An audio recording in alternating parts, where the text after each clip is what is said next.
Parallèlement aux grandes phases de colonisation, la Grèce connaît une période de développement culturel et politique rapide, entre le 8e et le 7e siècle avant notre ère. Les cités-États apparaissent, suivies par la mise en place de lois. Comment les cités grecques se sont-elles organisées ?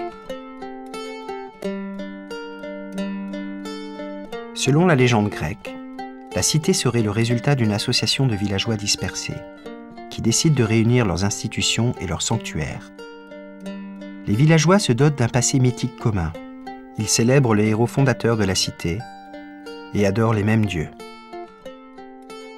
En réalité, la cité se définit par une double délimitation.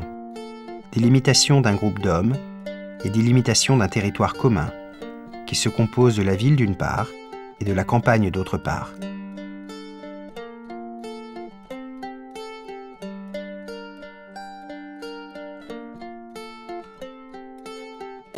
Balisée par des temples ou des sanctuaires, la campagne est protégée jalousement par ses habitants, car elle représente un moyen de subsistance vital pour la cité.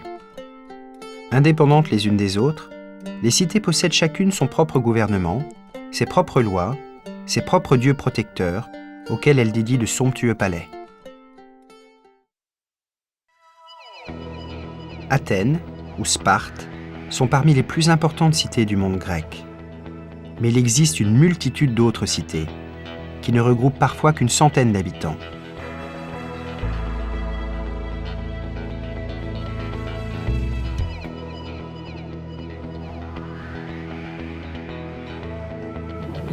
Peu à peu, les lois se gravent dans le marbre. Les constitutions, c'est-à-dire l'ensemble des lois qui régissent les cités, se développent dans une longue évolution. Pour la plupart des cités, le pouvoir n'appartient plus à des familles privilégiées, mais à des citoyens. Au 5e siècle, Athènes développe une organisation politique originale, la démocratie. Formée de deux mots, démos le peuple et kratos le pouvoir, la démocratie représente le pouvoir exercé par les citoyens athéniens. À l'époque de Périclès, le citoyen athénien est un individu masculin, né de père et de mère athéniens.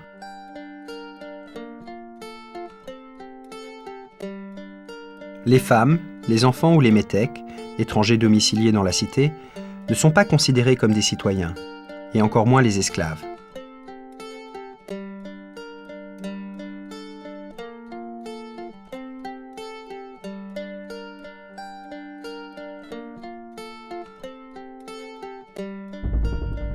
À Athènes, les citoyens se réunissent en assemblée sur la colline de l'Apnyx pour voter les lois, décider de la guerre et de la paix, ou ordonner l'ostracisme d'un citoyen, c'est-à-dire l'obligation pour un membre de la communauté de quitter la cité pour 10 ans, si ce dernier est jugé trop ambitieux et donc trop dangereux pour la démocratie.